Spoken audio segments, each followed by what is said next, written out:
അമേരിക്കയിലെ മേരിലാൻഡിലെ ഇന്റർസ്റ്റേറ്റ് 95 നോർത്തിലൂടെ കടന്നു പോകുമ്പോൾ ഇന്ന് പലരും വാഹനത്തിന്റെ വേഗത അറിയാതെ തന്നെ കുറച്ചു പോകും. മിക്ക ആളുകളും ഈ റോഡിലൂടെ മണിക്കൂറിൽ 65 മൈൽ വേഗതയിൽ കൂടുതൽ സഞ്ചരിക്കാറില്ല എന്നതാണ് സത്യം. അതിനു പിന്നിൽ റോഡരികിൽ കാത്തുനിൽക്കുന്ന പരിശുദ്ധ അമ്മയുടെ സാന്നിധ്യമാണ് കാരണം. വർഷം 1968 ഒക്ടോബർ 2. അന്നിവിടെ കനത്ത മൂടൽമഞ്ഞിനിടെ ഒന്നിലധികം കാറുകൾ കൂട്ടിയിടിച്ചുണ്ടായ അപകടത്തിൽ 3 പേർ കൊല്ലപ്പെടുകയും നിരവധി പേർക്ക് പരിക്കേൽക്കുകയും ചെയ്തു.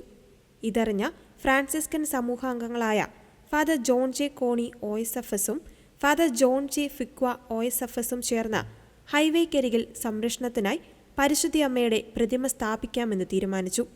റോഡരികിൽ സ്ഥാപിച്ച പരിശുദ്ധ അമ്മയുടെ രൂപം അവർ ലേഡി ഓഫ് ദി ഹൈവേസ് എന്ന് അറിയപ്പെടുന്നു.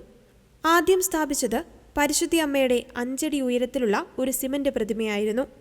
പിന്നീട് അതിനു പകരം 12 അടി ഉയരത്തിലുള്ള ഒരു മാർബിൾ പതിപ്പ് സ്ഥാപിക്കുകയായിരുന്നു. യാത്രക്കാരുടെ സംരക്ഷകയായ പരിശുദ്ധ അമ്മയുടെ പേരിൽ ഇവിടെ ഒരു ദേവാലയവും സ്ഥിതി ചെയ്യുന്നു. ഈ വഴി കടന്നു പോകുന്നവർ പരിശുദ്ധ അമ്മയോട് പ്രാർത്ഥിച്ചിട്ടാണ് ഈ വഴി പോകാറുള്ളത്.